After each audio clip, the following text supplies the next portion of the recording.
ರಾಜ್ಯದಲ್ಲಿ ನಡೆಯುವ ಯಾವುದೇ ಸಾಂಸ್ಕೃತಿಕ ಹಾಗೂ ಧಾರ್ಮಿಕ ಕಾರ್ಯಕ್ರಮಗಳಲ್ಲಿ ಅಬ್ಬರದ ಡಿಜೆ ಬ್ರೇಕ್ ಹಾಕಲು ಸರ್ಕಾರ ಚಿಂತನೆ ನಡೆಸಿದೆ. ಈ ವಿಚಾರದ ಬಗ್ಗೆ ವಿಧಾನಸಭೆಯಲ್ಲೂ ಪ್ರಸ್ತಾಪವಾಗಿದೆ. ಉತ್ಸವಗಳಲ್ಲಿ ಡಿಜೆ ಸೌಂಡ್ ಐಟಂ ಸಾಂಗ್ಗಳನ್ನು ನಿಷೇಧಿಸುವಂತೆ ಒತ್ತಾಯ ಕೇಳಿಬಂದಿದೆ.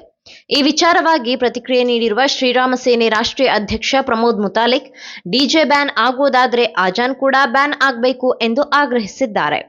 ವಿಧಾನಸಭೆಯಲ್ಲಿ ಡಿಜೆ ವಿಚಾರ ಪ್ರಸ್ತಾಪವಾಗಿರುವ ಬಗ್ಗೆ ಹುಬ್ಬಳ್ಳಿಯಲ್ಲಿ ಮಾತನಾಡಿರುವ ಶ್ರೀರಾಮ ಸೇನೆ ರಾಷ್ಟ್ರೀಯ ಅಧ್ಯಕ್ಷ ಪ್ರಮೋದ್ ಮುತಾಲಿಕ್, ಡಿಜೆ ಬ್ಯಾನ್ ಆಗುವುದಾದರೆ ಅಜಾನ್ ಕೂಡ ಬ್ಯಾನ್ ಆಗಬೇಕು.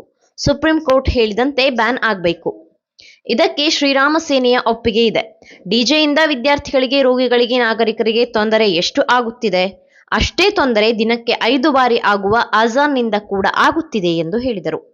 ಡಿಜೆ ಬ್ಯಾನ್ ಆಗುವುದಾದರೆ ಆಜಾನ್ ಶಬ್ದವೂ ಬ್ಯಾನ್ ಆಗಬೇಕು. ಅವರಿಗೆ ಮೈಕ್ನ ಅವಶ್ಯಕತೆ ಇಲ್ಲ. ಪ್ರಾರ್ಥನೆ ಮಾಡೋದಕ್ಕೆ ನನ್ನ ಅಭ್ಯಂತರ ಇಲ್ಲ. ವಿಶೇಷ ದಿನಗಳಲ್ಲಿ ಮಾತ್ರ ಡಿಜೆ ಇರುತ್ತದೆ. ಆದರೆ ದಿನಕ್ಕೆ 5 ಬಾರಿ ಆಜಾನ್ ಕೇಳಬೇಕಾಗುತ್ತದೆ. ಇದನ್ನ ಬ್ಯಾನ್ ಮಾಡುತ್ತೇವೆ ಅಂತ ಯಾರೂ ಮಾತನಾಡೋದಿಲ್ಲ ಎಂದು ಹೇಳಿದರು. ಡಿಜೆ ಬ್ಯಾನ್ ವಿಚಾರದ ಬಗ್ಗೆ ಮಾತನಾಡುವ ವೇಳೆ ಶ್ರೀರಾಮ ಸೇನೆ ರಾಷ್ಟ್ರೀಯ ಅಧ್ಯಕ್ಷ ಪ್ರಮೋದ್ ಮುತಾಲಿಕ್ ಬಿಜೆಪಿ ವಿರುದ್ಧ ಕಿಡಿಕಾರಿದರು. ಆಜಾನ್ ಬ್ಯಾನ್ ಮಾಡುವ ಧೈರ್ಯ ಕೂಡ ಯಾರಲ್ಲೂ ಇಲ್ಲ, ಬಿಜೆಪಿಯವರಿಗೂ ಇಲ್ಲ. ಬಿಜೆಪಿಗೆ ಅಧಿಕಾರದಲ್ಲೂ ಕೂಡ ಇವರು ಬಾಯಿ ಮುಚ್ಚಿಕೊಂಡು ಕೂತಿದ್ರು. ಮುಸ್ಲಿಂ ಅಂದ ಕೂಡಲೇ ಹೆದರಿಕೆ ಯಾಕೆ? ಧೈರ್ಯ ಇಲ್ಲದೆ ಇದ್ದರೆ ನಾವು ಹೋರಾಟ ಮಾಡುತ್ತೇವೆ. ಪೊಲೀಸ್ ಇಲಾಖೆಗಂತೂ ಕಿವಿ ಕೇಳಿಸುವುದೇ ಇಲ್ಲ.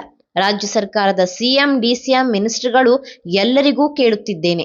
ಅಜಾನ್ ಶಬ್ದ ನಿಮಗೆ ಕೇಳಿಸುತ್ತಿಲ್ಲವಾ ಎಂದು ಪ್ರಮೋದ್ ಮುತಾಲಿಕ್ ಪ್ರಶ್ನಿಸಿದ್ದಾರೆ.